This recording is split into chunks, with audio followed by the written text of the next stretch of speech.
Hello, dear students and viewers. Welcome back to my online English class and You Too Can Learn English channel. আমি মিলন মণ্ডল আছি তোমাদের সাথে তোমাদের English language learning এবং academic English learning প্রক্রিয়াকে আরো সহজ এবং স্মুথ করার জন্য। তো আজকের ক্লাসটি হচ্ছে ACC English First Paper Textbook, that is English for Today যে টেক্সট বুক রয়েছে সেই টেক্সট বুক থেকে আমরা একটি লেসন পড়ব। তোমরা ইতিমধ্যে ইউনিট 1 লেসন 1 এর কয়েকটি লেকচার দেখেছো। সম্ভবত 5টি লেকচারের মাধ্যমে আমি ইউনিট 1 লেসন 1 এর যে প্যাসেজটি রয়েছে তা রিড আউট করে তোমাদের সামনে উপস্থাপন করেছিলাম। তো আজকে আমি ইউনিট 1 লেসন 2 এর যে প্যাসেজটি রয়েছে সেটা তোমাদের সামনে রিড আউট করে উপস্থাপন করব। আশা করি তোমরা তোমাদের যে টেক্সট বুক রয়েছে ইংলিশ ফর টুডে তা সাথে নিয়ে তোমরা ভিডিওটি দেখবে। তা চলো আমরা টেবিল অফ কন্টেন্টে চলে যাই, যেখান থেকে আমরা বুঝতে পারবো যে ইউনিট 1 লেসন 1 এ আমাদের প্যাসেজটি কি সম্পর্কিত। যেমন এখানে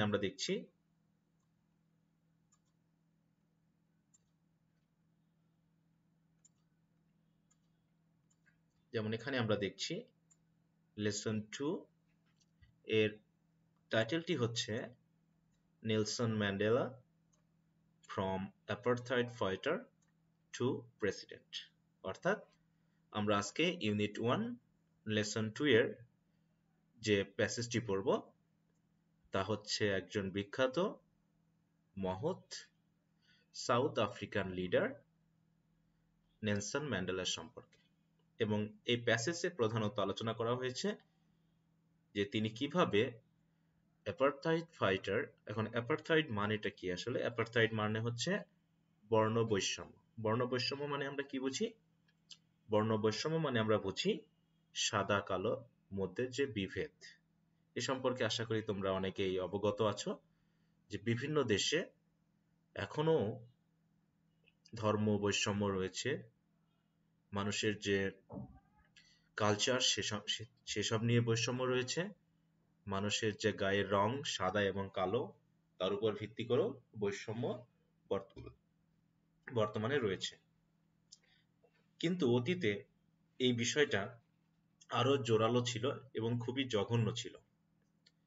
আর এই বিষয়টি অ্যাপারথাইড বিষয়টি সবচেয়ে বেশি চলতো আফ্রিকান বেশ কয়েকটি দেশে, বিশেষত সাউথ আফ্রিকার কথা আমরা এখানে জানব, যে সেখানে ইউরোপিয়ান লোকজন যারা প্রধানত হোয়াইট স্কিন বা সাদা চামড়ার, তারা আফ্রিকান বেশ কিছু দেশে উপনিবেশ স্থাপন করে এবং তারপর ধীরে ধীরে তারা তাদের উপরে শোষণ অত্যাচার চালাতে থাকে। এমনকি দেশটা তারা তাদের নিজেদের অধিকারে নিয়ে নেয় এবং নিজ দেশে কালোরা পরবাসী হয়ে থাকে। এবং কালো সাদার পার্থক্য এত জঘন্য ছিল, বৈষম্য এত জঘন্য ছিল যে কালোদেরকে সাদারা কুকুরের মতো আচরণ করত বা কুকুরের মতো তাদের সাথে ব্যবহার করত। কিন্তু এ থেকে মুক্তি পাওয়ার জন্য ওই দেশের লোকজন, কৃষ্ণাঙ্গরা অর্থাৎ কালো চামড়ার লোকেরা বিভিন্নভাবে সংগ্রাম করেছে। আর নেলসন ম্যান্ডেলা ছিলেন এমনই একজন সংগ্রামী নেতা। তিনি অ্যাপারথাইড নিয়ে অনেক যুদ্ধ করেছেন।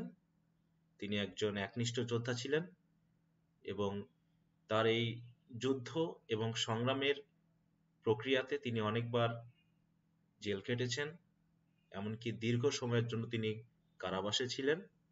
এবং আমরা দেখতে পাবো যে শেষ পর্যন্ত তার যে সংগ্রাম তা সফল হয়েছিল।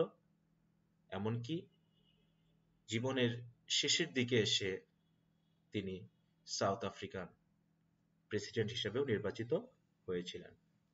তো যাই হোক, চলো আমরা প্যাসেজ থেকে আপাতত জেনে নিই। আর তোমরা যদি এই নেতা সম্পর্কে আরো বিশেষ জানতে চাও, তাহলে অবশ্যই তোমরা ইন্টারনেট যে রয়েছে তোমাদের হাতে, স্মার্টফোন যে রয়েছে তোমাদের হাতে, সেগুলো ব্যবহার করে তোমরা অবশ্যই এই নেতার মহত্ব সম্পর্কে, এই নেতার জীবন, রাজনৈতিক জীবন সবকিছুই তোমরা জেনে নিবে। তো চলো আমরা আমাদের মূল প্যাসেজে চলে যাই। আমরা কথা না বাড়িয়ে প্যাসেজটা একটু পড়ে নিই। তো আমরা চলে এসেছি লেসন 2 তে। টাইটেলটি হচ্ছে Nelson Mandela from apartheid fighter to president. এই যে তোমরা দেখতে পাচ্ছ একটা পিকচার তোমাদের জন্য দেওয়া আছে নেলসন ম্যান্ডেলার। আশা করি তোমরা এই ব্যক্তিকে দেখেছো এর পূর্বে, বিভিন্নভাবে ছবিতে, বইয়ে তোমরা পড়েছো। আর যদি না জেনে থাকো তোমরা অবশ্যই জেনে নিবে। এমন মহৎ ব্যক্তির জীবনী আমাদের জানা দরকার। নিজের জীবনকেও তাদের মতো করেই আমাদের সাজানো দরকার। তা আজকে আমরা যে প্যাসেজটি পড়ব তা হচ্ছে আসলে একটি বিখ্যাত ইন্টারন্যাশনাল নিউজ অর্গানাইজেশনের একটি রিপোর্ট। আর সেই নিউজ অর্গানাইজেশনের নামটি হচ্ছে রয়টার্স। আর এই নিউজটি প্রকাশিত হয়েছিল 15ই ডিসেম্বর 2013। আমরা যদি একটু জানার চেষ্টা করি নেলসন ম্যান্ডেলা সম্পর্কে, তাহলে আমরা জানবো যে নেলসন ম্যান্ডেলা 1918 সালের 18 জুলাই জন্মগ্রহণ করেন এবং 2013-র 5ই ডিসেম্বর তিনি বার্ধক্যজনিত কারণে বিভিন্ন রোগে আক্রান্ত ছিলেন এবং তিনি মারা যান। তাই এই ব্যক্তির জীবনী নিয়ে, তার রাজনৈতিক জীবন এবং অ্যাপারথাইড ফাইটার হিসাবে তার যে সংগ্রাম, তার যে সংগ্রামী জীবন, সেই সম্পর্কে রয়টার্স যে রিপোর্ট করেছিল, সেই রিপোর্টটা আমরা আজকে একটু পড়ে তার সম্পর্কে জানার চেষ্টা করব। আমরা জানি তোমরা যদি রিপোর্ট পড়ে থাকো তো রিপোর্ট সম্পর্কে তোমাদের ধারণা রয়েছে যে রিপোর্টে প্রথমে একটি টাইটেল থাকে, তাহলে প্যাসেজের টাইটেলটি হচ্ছে সেই রিপোর্টের টাইটেল। তারপরে তারিখ দেওয়া থাকে এবং রিপোর্টটি কোথা থেকে করা হচ্ছে সেই জায়গার নাম দেওয়া থাকে। যেমন এখানে দেওয়া আছে জোহানেসবার্গ, সাউথ আফ্রিকান রাজধানী, একটা গুরুত্বপূর্ণ শহর। সেই শহর থেকেই এই রিপোর্টটি করা হয়েছিল এবং রিপোর্টটি প্রকাশিত হয়েছিল কোন নিউজ অর্গানাইজেশন দ্বারা? রয়টার্স। তো দেখি তারা নেলসন ম্যান্ডেলা সম্পর্কে কি বলেছে আমাদের উদ্দেশ্যে। Nelson Mandela guided south Africa. আমরা একটু সেন্টেন্সগুলোকে কেটে কেটে ভেঙে ভেঙে পড়ব। এর পূর্বের যে প্যাসেজ বঙ্গবন্ধু সম্পর্কে, সেখানেও আমরা সেন্টেন্সগুলোকে ভেঙে ভেঙে কেটে কেটে পড়েছি, যদিও সেই প্যাসেজটিতে সেন্টেন্সগুলোকে আমি আলাদা আলাদা শিটে দেখিয়েছি, কিন্তু এখানে আমরা মূল বই থেকে পড়ছি। ওটা ছিল জাস্ট তোমাদের জন্য একটা মডেল, যে তোমরা যখন একটি সেন্টেন্স পড়বে তখন কিভাবে ভেঙে ভেঙে কেটে কেটে পড়বে। আর তোমরা যদি আগের ভিডিওগুলো একটু না দেখে থাকো তাহলে অবশ্যই দয়া করে দেখে নিবে এবং বুঝে নেওয়ার চেষ্টা করবে যে একটি বড় সেন্টেন্সকে আমরা কিভাবে ডিভাইড করার মাধ্যমে তার অর্থগুলোকে উদ্ধার করব। চলো আমরা শুরু করি। Nelson Mandela guided south Africa, অর্থাৎ নেলসন ম্যান্ডেলা সাউথ আফ্রিকাকে কি করেছিল? গাইড করেছিল। গাইড মানে কি আমরা জানি, কাউকে কোনো দিকে পরিচালিত করা বা কাউকে কোনো দিক নির্দেশনা দেওয়া বা কোনো দিকে নিয়ে যাওয়া। যেমন আমি আমার ছাত্রদেরকে গাইড করছি যে তোমরা এভাবে জীবনে চলো, এভাবে তোমরা এখন বর্তমানে যে অবস্থানে আছো সেই অবস্থান থেকে উন্নতির শিখরে পৌঁছাতে হলে তোমাদের এইভাবে যেতে হবে। এইভাবে কোনো দিক নির্দেশনা দেওয়ার মাধ্যমে কাউকে পরিচালিত করা যে শব্দটি, সেটা হলো গাইড। তাহলে নেলসন ম্যান্ডেলা সাউথ আফ্রিকাকে গাইড করেছিল। গাইড করেছিল কোথা থেকে কোথায়? from the shackles, shackle মানে কি শৃঙ্খল বা বন্ধন, কিসের বন্ধন? of apartheid, অর্থাৎ বর্ণ বৈষম্যের যে শৃঙ্খল, সেই শৃঙ্খল থেকে নেলসন ম্যান্ডেলা সাউথ আফ্রিকাকে গাইড করে কোন দিকে নিয়ে গিয়েছিল? To a মাল্টিরেশিয়াল democracy. মাল্টিরেশিয়াল মানে কি বহু গোত্রীয়, বহু বর্ণীয় বা বহু জাতিক। আমরা জানি ডেমোক্রেসি বলতে কি বোঝায়? গণতন্ত্র, যেখানে সকল জনগণের দেশ পরিচালনায় তাদের রিপ্রেজেন্টেটিভ বা প্রতিনিধির মাধ্যমে অংশগ্রহণ থাকবে।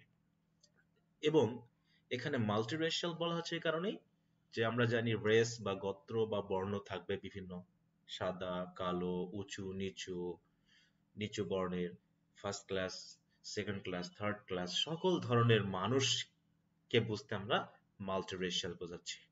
অর্থাৎ মাল্টিরেশিয়াল যে ডেমোক্রেসি, সেই ডেমোক্রেসিকে তিনি প্রতিষ্ঠা করেছিলেন কোথায়?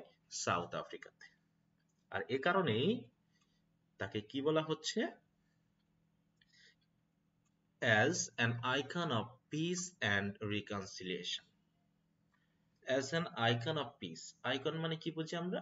চিহ্ন বা প্রতীক। এজন্য তাকে কি বলা হচ্ছে? কিসের প্রতীক বলা হচ্ছে? পিস মানে শান্তি, আর রিকনসিলিয়েশন মানে কি? সমঝোতা বা সমন্বয় বা হচ্ছে পুনর্মিলন। অর্থাৎ তিনি সকলের মধ্যে যে একটা দূরত্ব ছিল, সেই দূরত্বটাকে ভেঙে কিভাবে শান্তি প্রতিষ্ঠা করা যায় তা প্রতিষ্ঠা করেছিলেন। আর এর জন্য তাকে বলা হচ্ছে শান্তি এবং সমঝোতার প্রতীক। আর সেই শান্তি এবং সমঝোতার প্রতীক হিসেবেই কি হয়েছিল? who came to embody the struggle for justice around the world. অর্থাৎ হু বলতে কাকে বোঝানো হচ্ছে? নেলসন ম্যান্ডেলাকে। অর্থাৎ যিনি এসেছিলেন টু এমবডি, এমবডি মানে কি? কাঠামো দেওয়া, রূপ দেওয়া, গঠন করা। কাকে? দ্য স্ট্রাগল, সংগ্রামকে। তাহলে যিনি এসেছিলেন কোন একটা সংগ্রামকে রূপ দিতে। কিসের জন্য সংগ্রাম? For justice around the world. Around the world মানে সারা বিশ্বে। তাহলে সারা বিশ্বের জাস্টিস মানে আমরা কি বুঝবো? ন্যায় পরায়ণ বা ন্যায় বিচার। অর্থাৎ তিনি শান্তি এবং সমঝোতার প্রতীক হিসেবে সারা বিশ্বে ন্যায় বিচার প্রতিষ্ঠা করার জন্য যে সংগ্রাম, সেই সংগ্রামকে গঠন করতে বা একটা নির্দিষ্ট রূপ দিতেই তিনি যেন পৃথিবীতে এসেছিলেন। তাহলে আমরা এই যে ফার্স্ট যে প্যারাগ্রাফ, এখান থেকে বুঝতে পারছি যে নেলসন ম্যান্ডেলা কেমন নেতা ছিলেন। তিনি স্বৈরাচারী নেতা ছিলেন না, বরং তিনি একজন কল্যাণকামী নেতা ছিলেন। তিনি ছিলেন জনগণের উদ্দেশ্যে শান্তি প্রতিষ্ঠা করার জন্য একজন ডেমোক্রেটিক লিডার। তিনি সাউথ আফ্রিকাতে যে অ্যাপার্থেড বা বর্ণ বৈষম্যের শৃঙ্খল ছিল, সেই শৃঙ্খলটাকে ভেঙে তিনি একটি বহু বর্ণবাদী একটি গণতন্ত্রে দেশকে রূপান্তরিত করেছিলেন। আর এ কারণে বলা হচ্ছে যে সারা বিশ্বে যাতে ন্যায় প্রতিষ্ঠিত হয়, সেই ন্যায় প্রতিষ্ঠা করার জন্য যে সংগ্রাম, সেই সংগ্রামকে রূপ দিতেই যেন তিনি এই পৃথিবীতে এসেছিলেন শান্তি এবং সমঝোতার প্রতীক হিসেবে। তো আশা করি তোমরা ফার্স্ট প্যারাগ্রাফটি বুঝেছো এবং এর যে ওয়ার্ডগুলো রয়েছে সেগুলো আমি বলে দিলাম। তোমরা অবশ্যই বাসায় আবারও প্র্যাকটিস করে বিষয়টা বুঝে নেওয়ার চেষ্টা করবে। তা চলো এবার সেকেন্ড প্যারাগ্রাফে চলে যাই। ইমপ্রিজন্ড, ইমপ্রিজন মানে কি? আমরা জানি প্রিজন মানে হচ্ছে জেলখানা, আর ইমপ্রিজন মানে হচ্ছে কাউকে বন্দি করা। আর ইমপ্রিজন্ড এটা প্রধানত একটু প্যাসিভ সেন্সে ব্যবহার করা হয়েছে, মানে তাকে জেলে দেওয়া হয়েছিল বা বন্দি করা হয়েছিল বা কারারুদ্ধ করা হয়েছিল। তাহলে কতদিন তিনি কারারুদ্ধ ছিলেন? For nearly 3 decades। ডিকেড মানে আমরা কি বুঝবো? ডিকেড মানে আমরা বুঝি 10 বছরের সমষ্টি। অর্থাৎ 3 decades মানে হচ্ছে 30 বছর। তবে এখানে 30 বছরের কথা বলা হয়নি, বলা হয়েছে নিয়ারলি। এটা কিন্তু আমরা একটু খেয়াল করব, এমসিকিউ গুলোতে এই ধরনের কিছু কাঠখোট্টা বিষয়গুলোকে তোমাদের সামনে দিয়ে দিবে যে আসলে কি তিনি 30 বছরের জন্য জেলে বন্দী ছিলেন, নাকি নিয়ারলি নিয়ারলি মানে কি প্রায়, অর্থাৎ পুরোপুরি 30 বছর নয়, তবে 30 বছরের কাছাকাছি। পরে আমরা অবশ্য জানবো যে আসলে কতটুকু অবস্থানকে বোঝানো হবে। তাহলে imprisoned for nearly 3 decades, প্রায় 3 দশকের জন্য কারারুদ্ধ থেকে, এরকম আর কি অবস্থা। কিসের জন্য তিনি কারারুদ্ধ ছিলেন? ফর হিজ ফাইট, তার সংগ্রাম বা যুদ্ধ, এগেইনস্ট বিরুদ্ধে, কাদের বিরুদ্ধে? White minority rule. হোয়াইট মানে আমরা জানি শ্বেতাঙ্গ বা সাদা, মাইনরিটি মানে সংখ্যা লঘু, রুল মানে হচ্ছে শাসন। সংখ্যা গুরু এবং সংখ্যা লঘু বলতে আমরা কি বুঝি? মাইনরিটি বলতে আমরা বুঝি সংখ্যায় যারা কম, আর মেজরিটি মানে বলতে বুঝি সংখ্যায় যারা বেশি।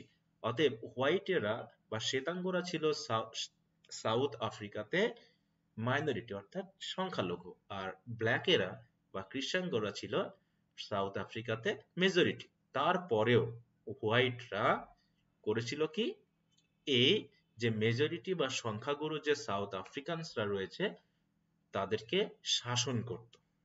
আর এই শাসন করার জন্যই অত্যাচারিত হয়ে কৃষ্ণাঙ্গরা করলো কি, যুদ্ধ ঘোষণা করলো, সংগ্রাম করলো। আর এই সংগ্রামের নেতা হিসেবে লিড দিয়েছিলেন নেলসন ম্যান্ডেলা। আর যেহেতু নেলসন ম্যান্ডেলা হোয়াইট মাইনরিটি রুলের বিরুদ্ধে সংগ্রাম করেছিলেন, যুদ্ধ করেছিলেন, তার জন্যই তাকে প্রায় 30 বছরের জন্য কারারুদ্ধ করা হয়েছিল। তাই বলা হচ্ছে কারারুদ্ধ অবস্থায় থেকেও ম্যান্ডেলা নেভার লস্ট, লস্ট মানে কি হারানো, নেভার লস্ট মানে কি হারাননি। তাহলে তিনি হারাননি, কি হারাননি দেখি, হিজ রিজলভ, তার যে প্রতিজ্ঞা, তার যে একাগ্রতা, তার যে লক্ষ্য, কিসের প্রতি? To fight for his people's emancipation. Emancipation কথাটা অলরেডি আমরা জেনেছি। ইমানসিপেশন মানে হচ্ছে মুক্তি, অর্থাৎ তিনি তার জনগণের অর্থাৎ কৃষ্ণাঙ্গদের মুক্তির জন্য যে ফাইট করা, সেই ফাইটের জন্য তিনি যে তাদের কাছে প্রতিজ্ঞা করেছিলেন, সেই প্রতিজ্ঞার কথা তিনি ভুলে যাননি প্রায় 30 বছর কারারুদ্ধ থাকা অবস্থাতেও। অর্থাৎ তিনি 30 বছরের জন্য কারারুদ্ধ থেকেও কিন্তু ভুলে যাননি যে তিনি তার জনগণের জন্য যে মুক্তির যে একটা পরিবেশ তৈরি করার জন্য সংগ্রাম করেছিলেন বা করতে চেয়েছিলেন, সেটা কিন্তু ভুলে যাননি। অর্থাৎ এই 30 বছর জেলে থেকেও তার একটাই লক্ষ্য ছিল যে যে কোনো মূল্যে আমার জনগণকে হোয়াইট মাইনরিটি যে রুল বা ডমিনেশন বা অপারেশন এ থেকে মুক্ত করতেই হবে। পরবর্তী লাইনে আমরা চলে যাই। হি ওয়াজ ডিটারমাইন্ড, তিনি দৃঢ় প্রতিজ্ঞ ছিলেন, to bring down apartheid. Bring down মানে কি উচ্ছেদ করা, দূর করা। তাহলে অ্যাপার্থেইড মানে বর্ণ বৈষম্যকে দূর করার জন্য তিনি দৃঢ় প্রতিজ্ঞ ছিলেন। তবে একথা বলা হচ্ছে যে হোয়াইল অ্যাভয়েডিং আ সিভিল ওয়ার। সিভিল ওয়ার মানে কি? গৃহযুদ্ধ। অর্থাৎ যে দেশের মধ্যেই নিজেদের মধ্যেই যে আত্মকলহ তৈরি হবে, সাদা কালোর মধ্যে যে দ্বন্দ্ব তৈরি হবে, সেটাকে কিভাবে এড়িয়ে চলা যায়। অ্যাভয়েড মানে কি? এড়িয়ে যাও।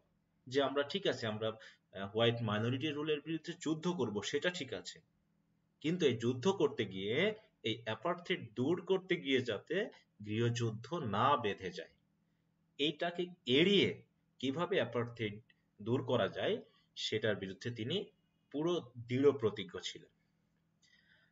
এবং বলা হচ্ছে his Prestige and charisma. Prestige মানে কি?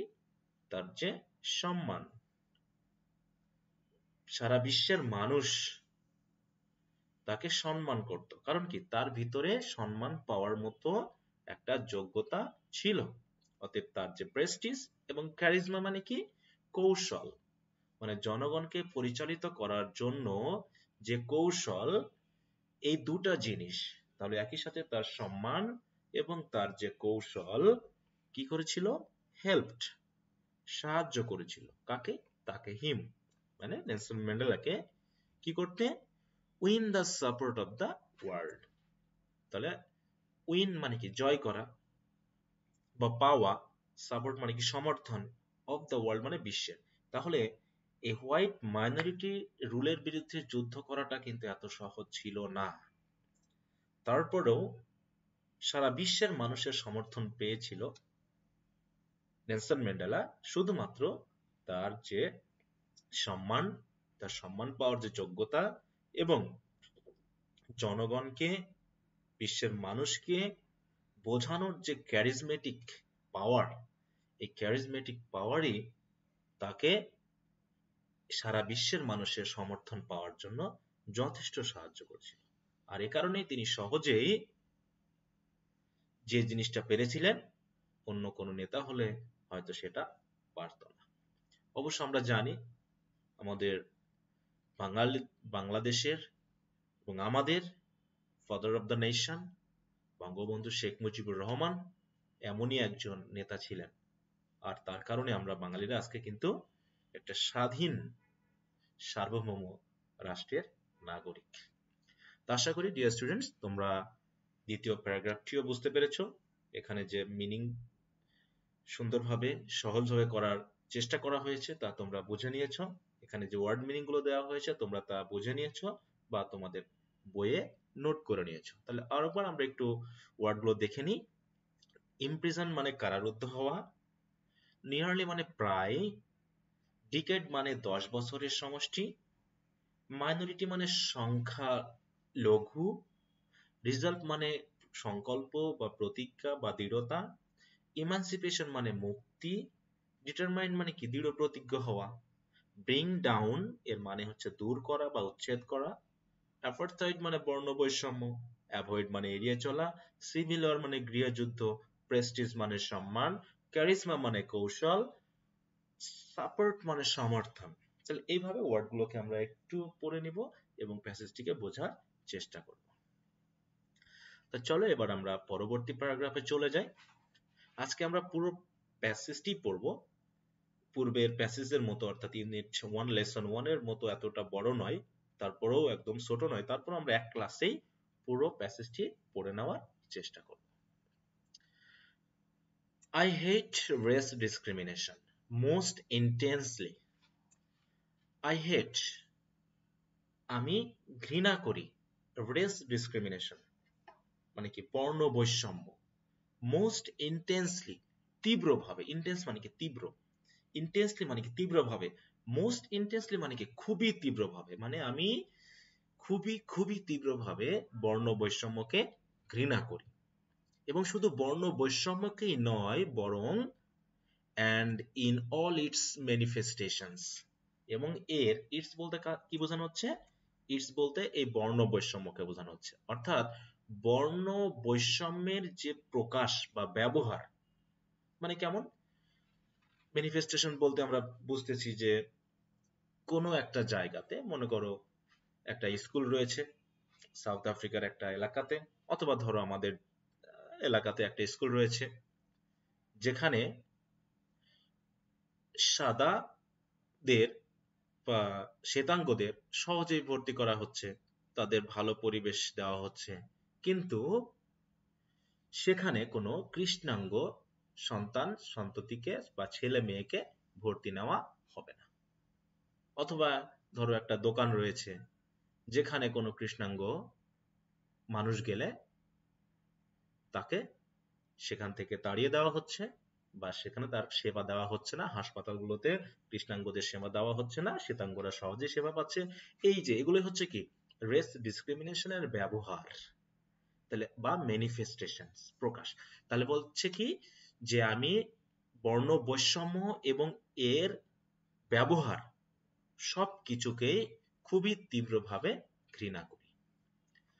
আই হ্যাভ ফট আমি যুদ্ধ করেছি, ইট কার বিরুদ্ধে, বর্ণ বৈষম্যের বিরুদ্ধে, এ অল ডিউরিং মাই লাইফ আমার সারা জীবন ধরে, অর্থাৎ আমি আমার জীবদ্দশায় বর্ণ বৈষম্যের বিরুদ্ধে যুদ্ধ করেছি। আই উইল ফাইট ইট নাও এবং এই যুদ্ধ আমি এখনো চালিয়ে যাব। and will do so until the end of my days. so do so মানে তাই করব, তাই করব মানে এই যুদ্ধ চালিয়ে যাব, বর্ণ বৈষম্যের বিরুদ্ধে। কতদিন পর্যন্ত? Until the end of my days, মানে আমার দিন শেষ হওয়া পর্যন্ত, অর্থাৎ তিনি মৃত্যুকে বোঝাচ্ছেন। অর্থাৎ আমার মৃত্যুর আগ পর্যন্ত আমি বর্ণ বৈষম্যের বিরুদ্ধে আমার যে সংগ্রাম সেটা চালিয়ে যাব। এই কথাটা কে বলেছিল? Mandela said. ম্যান্ডেলা বলেছিলেন in his acceptance speech on becoming south আফ্রিকাস first black president in 1994। অর্থাৎ 1994 সালে তিনি যে সাউথ আফ্রিকার প্রথম কৃষ্ণাঙ্গ রাষ্ট্রপতি হয়েছিলেন, তার যে শপথ গ্রহণ অনুষ্ঠানে, এখানে অ্যাকসেপ্টেন্স স্পিচ বলতে আমরা বুঝবো হচ্ছে শপথ গ্রহণ যে অনুষ্ঠান বা তার যে বক্তৃতা, সেই বক্তৃতার সময় তিনি এই কথাটা বলেছিলেন। তিনি আরো কি বলেছিলেন? The time for the healing of the wounds has come. The time মানে সময়, ফর দ্য হিলিং মানে সারানোর, অফ দ্য ওন্ডস মানে ক্ষত বা ব্যথা। তাহলে ক্ষত বা ব্যথা সারানোর সময় হ্যাজ কাম মানে এসেছে।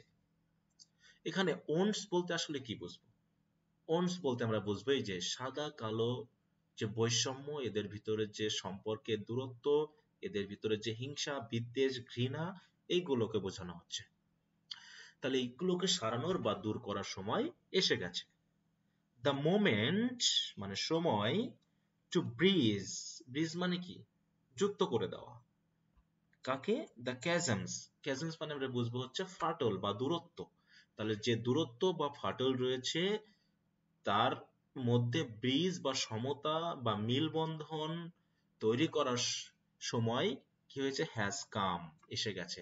এখন এই ক্যাজমকে মডিফাই করা হয়েছে একটা ক্লজ দিয়ে, দ্যাট ডিভাইড আস, অর্থাৎ যে ফাটল বা যে দূরত্ব আমাদেরকে আলাদা করে রেখেছে, সেই দূরত্বকে জুড়ে দেওয়ার যে সময় সেটা এসে গেছে। তাহলে এই কথা কে বললো? Nelson Mandela. কখন বললো? তিনি যখন 1994 সালে সাউথ আফ্রিকার প্রথম কৃষ্ণাঙ্গ প্রেসিডেন্ট হয়েছিলেন, তার শপথ গ্রহণ অনুষ্ঠানে তিনি এই কথাটা বলেছিলেন। তাহলে এখানে আমরা বেশ কিছু ওয়ার্ড পেয়েছি। হেট মানে ঘৃণা করা, রেস ডিসক্রিমিনেশন মানে বর্ণ বৈষম্য, মোস্ট ইন্টেন্সলি মানে তীব্রভাবে, ম্যানিফেস্টেশন মানে হচ্ছে প্রকাশ, তারপরে আমরা এখানে পাচ্ছি হচ্ছে অ্যাকসেপ্টেন্স স্পিচ মানে শপথ গ্রহণ অনুষ্ঠান বা তিনি যে প্রেসিডেন্সি গ্রহণ করলেন সেটার কথা বলা হচ্ছে।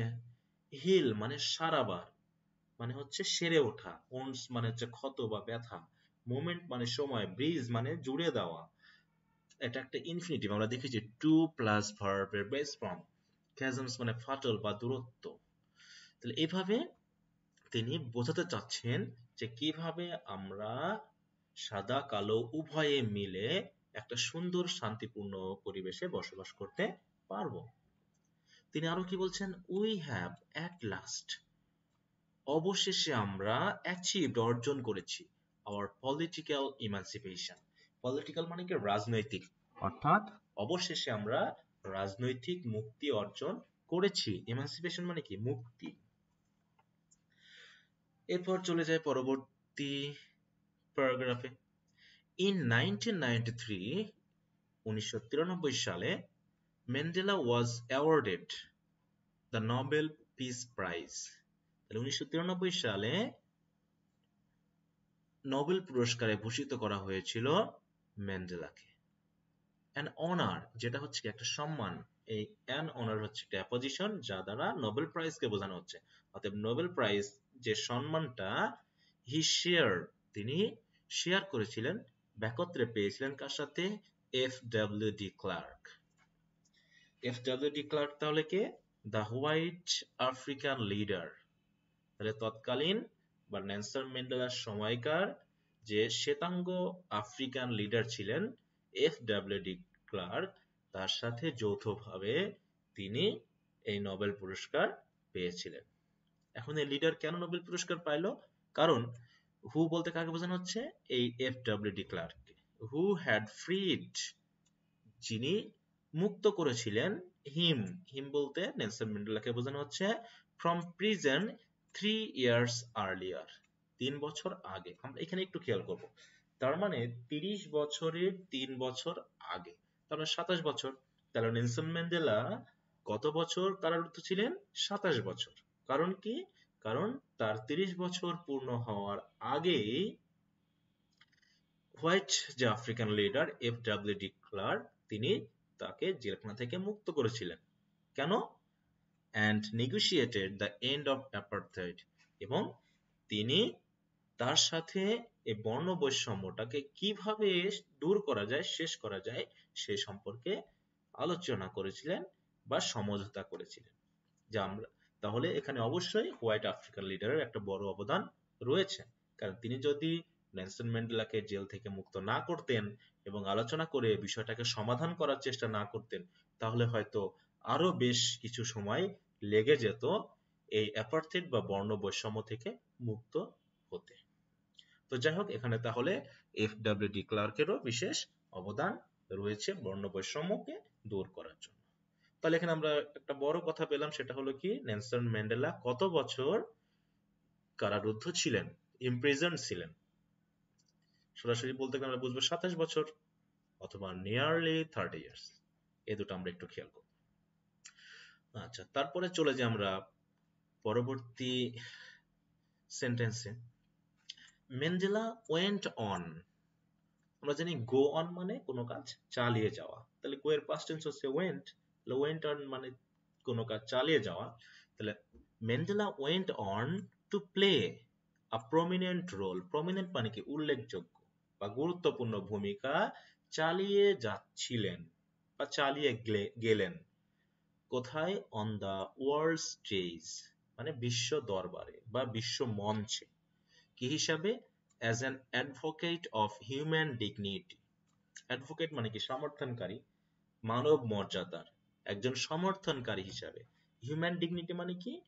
মানব মর্যাদা। ডিগনিটি মানে মর্যাদা বা সম্মান, যে প্রতিটা মানুষই সম্মানের যোগ্য, প্রতিটা মানুষেরই রয়েছে নিজস্ব একটা চিন্তা ভাবনা বা দিক নির্দেশনা। অতএব এই কথাটা এখানে বলা হচ্ছে যে মানব মর্যাদার একনিষ্ঠ সমর্থনকারী হিসাবে বিশ্ব দরবারে একটা গুরুত্বপূর্ণ ভূমিকা চালিয়ে গেলেন নেলসন ম্যান্ডেলা। কিন্তু কাজটা এত সহজে হয়নি, সেই কথাটা এখানে বলা হচ্ছে। In the face of challenges মানে বিভিন্ন ধরনের সমস্যার মুখেও। চ্যালেঞ্জেস মানে কি? সমস্যা বা ঝুঁকি। ফেস মানে মুখে। কেমন ধরনের সমস্যা? Ranging from political repression to AIDS. Ranging from মানে কি? মানে ধারাবাহিকতা। এটাকে বোঝানো হচ্ছে যে পলিটিক্যাল রিপ্রেশন মানে কি? রাজনৈতিক দমন পীড়ন থেকে শুরু করে এইডস পর্যন্ত যত ধরনের সমস্যা ছিল, সকল ধরনের সমস্যার মুখেও মানব মর্যাদার একনিষ্ঠ সমর্থনকারী হিসাবে বিশ্ব দরবারে নেলসন ম্যান্ডেলা একটা গুরুত্বপূর্ণ ভূমিকা চালিয়ে যাচ্ছিলেন। এরপর আমরা চলে যাই পরবর্তী প্যারাগ্রাফে। He formally left public life in June 2004 before his 86th birthday. অর্থাৎ তার 86তম জন্মদিনের আগে 2004 সালের জুনে তিনি প্রকাশ্য জীবন, পাবলিক লাইফ মানে কি? প্রকাশ্য জীবন। প্রকাশ্য জীবন মানে তার কর্মজীবন, রাজনৈতিক জীবন ইত্যাদিকে বোঝানো হচ্ছে। তিনি আনুষ্ঠানিকভাবে, ফর্মালি মানে কি? বলে কয়ে আনুষ্ঠানিকভাবে কিন্তু তিনি তার এই জীবনটা ত্যাগ করলেন। কোন জীবন? পাবলিক লাইফ বা হচ্ছে কর্মজীবন, আনুষ্ঠানিক জীবন, এটাকে বোঝানো হচ্ছে। এরপর আমরা চলে যাই পরবর্তী ফ্রেজে। কি বলে তিনি ত্যাগ করলেন? Telling his adoring countryman. Adoring মানে কি? প্রিয়, আদুরে। কান্ট্রিম্যান মানে কি?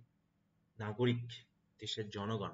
তাহলে তার আদরের প্রিয় যে দেশবাসী, সে দেশবাসীকে এই কথা বলে। কি কথা বললে? ডোন্ট কল মি, আমাকে আর ডেকো না, বরং আমার আর শক্তি নেই, আত্মায় শক্তি থাকলেও শারীরিকভাবে হয়তো দুর্বল, অতএব তোমরা আমাকে আর ডেকো না। আই উইল কল ইউ, বরং আমি তোমাদের ডাকবো। অর্থাৎ আমার সময়ে, আমার সমস্যার সময়ে আমি তোমাদের ডেকে নিব, কিন্তু তোমরা আমাকে আর ডেকো না। এই বলে তিনি 2004 সালের জুনে তার যে কর্মজীবন তা তিনি ত্যাগ করলেন, অর্থাৎ রিটায়ারমেন্ট নিয়ে নিলেন। বলা হচ্ছে বাট তাহলে তিনি তার পাবলিক লাইফ ত্যাগ করলেও he remained one of the world's most revered public figures. বলছে কি যে তিনি তার যে প্রকাশ্য জীবন ত্যাগ করলেও তিনি কিন্তু সারা বিশ্বের সবচেয়ে শ্রদ্ধেয় একজন গুণী বা সম্মানীয় ব্যক্তি হিসাবেই থেকে গেলেন। কারণ কি? Combining celebrity sparkle. Celebrity sparkle বলতে আমরা কি বুঝি? সেলিব্রিটি বলতে আমরা বুঝি যারা নামকরা গুণী মানুষ, সেটা হতে পারে অভিনেতা, অভিনেত্রী, কবি, সাহিত্যিক, রাজনীতিবিদ, মহৎ নেতা, মহৎ শিক্ষক, গুণী মানুষ, এগুলোকে বলা হচ্ছে কি সেলিব্রিটি। কারণ তারা, তাদের সম্পর্কে মানুষ অনেক জানে, তাদের রয়েছে একটা আলোর ছটা, তারা যেখানে যায় মানুষ তাদেরকে দেখে কি হয়, আলোকিত হয়, মোহিত হয়, তাদের দিকে ছুটে যায়, তাদের কথা শোনার জন্য আগ্রহান্বিত ভাবে বসে থাকে। অতএব তাদের যে স্পার্কল, এই যে জনপ্রিয়তার যে ছটা, জনপ্রিয়তার যে একটা বিশেষ একটা ক্ষমতা, এই ক্ষমতাটাকে কি করলেন, মিক্সড করলেন, কম্বাইন করলেন কে সাথে? With an unwavering message.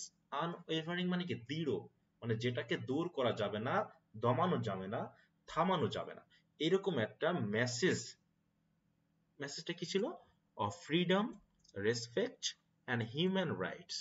তাহলে স্বাধীনতা, সম্মান এবং মানবাধিকারের যে একটা দৃঢ় বা শক্ত বা অদম্য একটা মেসেজকে তিনি যুক্ত করলেন তার এই জনপ্রিয়তার সাথে, যাতে তার জনপ্রিয়তা যেখানে যেখানে রয়েছে তার কথা আসলেই যেন মানুষ বোঝে যে তার সাথে যুক্ত আছে স্বাধীনতা, সম্মান এবং মানব মর্যাদা।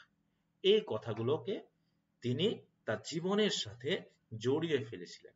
এই জন্য তিনি প্রকাশ্য জীবন ত্যাগ করলেও তিনি কিন্তু সারা বিশ্বের মানুষের কাছে একই রকম ভাবে সবচেয়ে জনপ্রিয় এবং মহৎ নেতা হিসাবেই থেকে গিয়েছিলেন। তো আশা করি ডিয়ার স্টুডেন্টস তোমরা বিষয়টা বুঝতে পারছো। আমি আমার যথাসাধ্য চেষ্টা করছি বিভিন্ন ওয়ার্ড ফ্রেজ গুলোর মিনিং আমাদের সাধারণ কথাবার্তার সাথে মিশিয়ে বিষয়টিকে ক্লিয়ার করার জন্য। তোমাদের কোনো সমস্যা থাকলে অবশ্যই এই ভিডিওর যে কমেন্ট বক্স রয়েছে সেখানে তোমরা জানিয়ে দিবে, যাতে আমি বুঝতে পারি তোমাদের সমস্যাটা কি এবং সেই হিসাবে যেন আবার সমাধান করে দিতে পারি।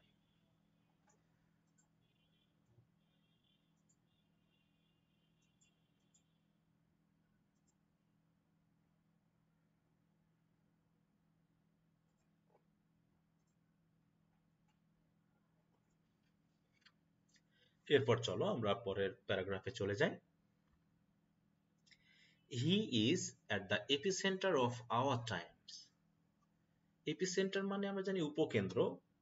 উপকেন্দ্র বলতে আমরা বুঝি যে ভূমিকম্প, আমরা জানি যে ভূমির মধ্যখানে কোনো একটা জায়গাতে উৎপত্তি লাভ করে এবং তার উপরে উঠে আসা ভূপৃষ্ঠের যে কেন্দ্র, যেখান থেকে সারা যতদূর সম্ভব ছড়িয়ে যায় যে কম্পনটা, তাকে আমরা বলি এপিসেন্টার। কিন্তু আমরা এখানে বুঝবো হচ্ছে এপিসেন্টার মানে কেন্দ্রকে।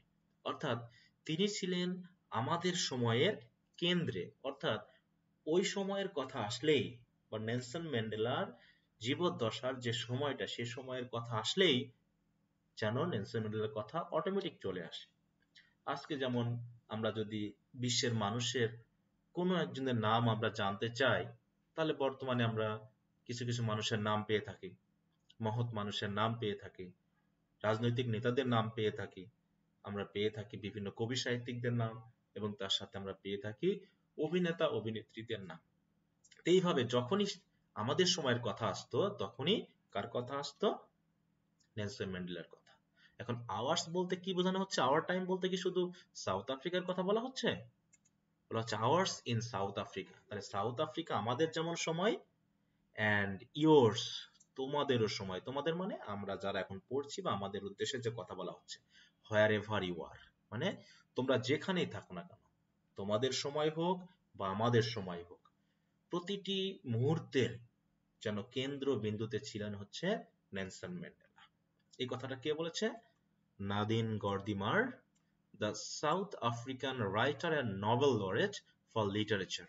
ওয়ান্স রিমার্ক মানে কি উদ্ধৃতি দেওয়া বা উল্লেখ করা বা বলা, অর্থাৎ নাদিন গর্দিমার সাউথ আফ্রিকান যে লেখক এবং নোবেল বিজয়ী সাহিত্যের জন্য তিনি এই কথাটা একসময় বলেছিলেন। আশা করি তোমরা নেলসন ম্যান্ডেলা সম্পর্কে যে গুরুত্বপূর্ণ কথা সেগুলো বুঝতে পারছো এবং তিনি কেমন মহৎ ব্যক্তি ছিলেন তাও তোমরা জানতে পারছো। এরপরে চলো আমরা পরবর্তী প্যারাতে চলে যাই। The years Mandela spent behind bars. এই ফ্রেজটা একটু গুরুত্বপূর্ণ, তোমরা একটু বুঝে নিবে যে সময়গুলো বা বছরগুলো ম্যান্ডেলা স্পেন্ট বিহাইন্ড বার্স, বার বলতে আমরা এখানে বুঝবো হচ্ছে জেলখানা, অর্থাৎ জেলখানাতে নেলসন ম্যান্ডেলা যে বছর কাটিয়েছিল বা যে সময়গুলো কাটিয়েছিল সেই সময়গুলোই made him the world's most celebrated political prisoner. তাহলে তিনি যে সময় জেলে কাটিয়েছেন, যে বছরগুলো তিনি জেলে স্পেন্ড করেছেন, সে বছরগুলো তাকে বিশ্বের সবচেয়ে সেলিব্রেটেড মানে কি, মানে খ্যাতনামা একজন রাজনৈতিক বন্দীতে তাকে রূপান্তরিত করেছিল, মানে বন্দী হিসেবে তাকে তুলে ধরেছিল যে তিনি ছিলেন ওই সময়ের সবচেয়ে বিখ্যাত একজন পলিটিক্যাল প্রিজনার, কারণ রাজনৈতিক কারণেই তাকে জেলে রাখা হয়েছে। এছাড়াও ছিল কি আ leader of mythic stature for millions of black south African and other oppressed people far beyond his country's border। অর্থাৎ তিনি ছিলেন একজন নেতা, কেমন নেতা, মিথিক স্ট্রেচার, মিথিক মানে কি মিথোলজিক্যাল যে নেতাগুলো ছিল তাদের কথা বলা হচ্ছে। মিথোলজিক্যাল নেতা বলতে আমরা কেমন বুঝি, যেমন হারকিউলিসের কথা আমরা বলতে পারি যে তিনি ছিলেন এমন একজন নেতা যিনি জনমানুষের জন্য গডেসদের বিরুদ্ধে বা গডের বিরুদ্ধে বা জিউসের বিরুদ্ধে যুদ্ধ ঘোষণা করেছিল। এইরকম একজন মিথিক বা পৌরাণিক নেতার মতো একজন নেতা ছিলেন কাদের জন্য, for millions of black south African. তিনি একইভাবে ছিলেন হচ্ছে লক্ষ লক্ষ কৃষ্ণাঙ্গ সাউথ আফ্রিকানদের জন্য, এবং একই সাথে তার যে দেশীয় সীমায় যে বিয়ন্ড হিজ কান্ট্রিজ বর্ডার, তার যে সাউথ আফ্রিকা বলে যে দেশ, তার সীমার বাইরেও সারা বিশ্বে আরো যে সকল অপ্রেসড বা অত্যাচারিত যে সকল লোকজন ছিল তাদের জন্য তিনি ছিলেন একজন মহৎ নেতা। আর এই মহৎ নেতা গুলো তিনি কেন হয়ে গেলেন, কারণ তিনি নির্দ্বিধায় সারা জীবনের জন্য যে জেলে বন্দিত্ব তা তিনি মেনে নিয়েছিলেন, যে আমার বন্দির মাধ্যমে যদি আমি আমার জনগণকে, সারা বিশ্বের জনগণকে মুক্ত করতে পারি অত্যাচার থেকে, নিষ্পেষণ থেকে, তাহলে এতেই আমার জীবনের সার্থকতা। এরপর চলে আসি charged with capital offences in the 1963 Rivonia trial. তাহলে রিভোনিয়া ট্রায়ালের মাধ্যমে 1963 সালে রিভোনিয়া ট্রায়ালের মাধ্যমে তাকে যে ক্যাপিটাল অফেন্স মানে কি সর্বোচ্চ শাস্তি, মৃত্যুদণ্ড অথবা আজীবন কারাদণ্ড, তাহলে আমৃত্যু কারাদণ্ড, তাহলে এই যে তাকে চার্জ করা হয়েছিল, অভিযুক্ত করা হয়েছিল, সেইখানে দাঁড়িয়ে, অর্থাৎ হি স্টেটমেন্ট ফ্রম দ্য ডক মানে কি বিচারের যে কাঠগড়া, আদালতের যে কাঠগড়া, সেই কাঠগড়াতে দাঁড়িয়ে তিনি যে বক্তৃতা দিয়েছিলেন, তিনি যে কথা বলেছিলেন, স্টেটমেন্ট মানে কি কথা, কি কথা বলেছিলেন, ওয়াজ হিজ পলিটিক্যাল টেস্টিমনি। তাহলে সেই তার যে কথা বা বিবৃতি সেটা ছিল সত্যি একজন রাজনৈতিক নেতার মতোই সাক্ষ্য দান করার মতো কথা। কি কথা বলেছিলেন, ডিউরিং মাই লাইফ টাইম, যে আমার জীবদ্দশায়, I have dedicated my self, আমি নিজেকে বিলিয়ে দিয়েছি, to the struggle of the African people. তাহলে আফ্রিকান জনগণের যে সংগ্রাম, এই সংগ্রামের উদ্দেশ্যেই কিন্তু আমি আমার নিজেকে ডেডিকেটেড করে দিয়েছি, উৎসর্গ করে দিয়েছি, বিলিয়ে দিয়েছি, এটা হচ্ছে আমার জীবন দশায়। আই হ্যাভ ফট এগেইনস্ট হোয়াইট ডমিনেশন, আমি শ্বেতাঙ্গ শাসনের বিরুদ্ধে যুদ্ধ করেছি, and I have fought against black domination, আমি কৃষ্ণাঙ্গ শাসনের বিরুদ্ধেও যুদ্ধ করেছি। অর্থাৎ শাসন, ডমিনেশন মানে কি শাসন, শোষণ। তার মানে এই কথাটা হচ্ছে আসলে সত্যিকারের একজন নেতার কথা, যে তিনি আসলে কোনো ধরনেরই শোষণ বা শাসন চাননি, সেটা সাদারা করুক অথবা কালোরা করুক। তিনি একজন কৃষ্ণাঙ্গ নেতা হিসাবে বলতে পারতেন যে না, আমি শুধু হোয়াইট ডমিনেশনকে ঘৃণা করি, আমি ব্ল্যাক ডমিনেশনকে পছন্দ করি। আসলে তা নয়, তিনি কোনো ধরনেরই ডমিনেশন পছন্দ করতেন না, বরং তীব্রভাবে ঘৃণা করতেন, সেটা ব্ল্যাকদের দ্বারা হোক অথবা হোয়াইটদের দ্বারা হোক। তিনি চেয়েছিলেন যে সাদা কালো নির্বিশেষে সকল শ্রেণীর মানুষ যেন শান্তিপূর্ণভাবে বসবাস করতে পারে সমান অধিকার নিয়ে। এটাই ছিল তার জীবদ্দশার যে সংগ্রাম, সেই সংগ্রামের মূল লক্ষ্য। আমরা এবার তারপর লাইনটা পড়ে ফেলি। আই হ্যাভ চেরিস্ট, আমি সবসময় লালন করেছি, পোষণ করেছি, the ideal of a democratic and free society. তাহলে তিনি বলছেন আমি সবসময় একটা গণতান্ত্রিক এবং মুক্ত বা স্বাধীন সমাজের যে আদর্শ, সে আদর্শটাকে মনে মনে পোষণ করেছি। যে সমাজে কি হবে, ইন হুইচ মানে যে সমাজে অল পার্সনস সকল মানুষ লিভ টুগেদার একত্রে বসবাস করবে, ইন হারমোনি সংঘবদ্ধভাবে, মৈত্রীতার সহিত, অ্যান্ড উইথ ইকুয়াল রাইটস এবং সমান ইকুয়াল অপরচুনিটিস অর্থাৎ সমান অধিকার বা সুযোগ সুবিধা, এবং একত্রে সংঘবদ্ধভাবে সবাই বসবাস করবে, এমন একটি গণতান্ত্রিক এবং মুক্ত সমাজের আদর্শকেই আমি সবসময় পোষণ করে এসেছি। তিনি এটা কখন বলেছিলেন? হি টোল্ড দ্য কোর্ট, আদালতে তিনি এই কথা বলেছিলেন। অর্থাৎ যখন তাকে ক্যাপিটাল অফেন্স সর্বোচ্চ শাস্তির তো যে অভিযোগ তিনি তাকে করা হলো, দেশদ্রোহিতার যে অভিযোগ করা হলো, সে অভিযোগের সময়ে, বিচারের সময়ে 1963 সালে তিনি কাঠগড়ায় দাঁড়িয়ে কথা বলেছেন যে আসলে আমি কোনো মানুষকেই কষ্ট দিতে চাই না, কোনো মানুষই অত্যাচারিত হোক সেটা চায় না, বরং আমি কি চাই যে সকল মানুষ সাদা কালো, ছোট বড়, নারী পুরুষ সকলেই যেন একত্রে একটা শান্তিপূর্ণ সমাজে বসবাস করতে পারে। তারপর তিনি জোর দিয়ে কি বলছেন? ইট ইজ অ্যান আইডিয়াল, এটা এমন একটি আদর্শ, I hope to live for, যার জন্য আমি বাঁচতে চাই, অ্যান্ড টু অ্যাচিভ এবং অর্জন করতে চাই। মানে এটা আমি এই আদর্শের জন্যই বেঁচে আছি এবং এই আদর্শকে আমি প্রতিষ্ঠা করতে চাই। বাট ইফ নিডস বি, আর যদি আদর্শকে প্রতিষ্ঠা করতে প্রয়োজন হয়, এমন একটা আইডিয়াল এটা আমার কাছে, it is an ideal for which, যার জন্য I am prepare to die, আমি মরতেও রাজি আছি।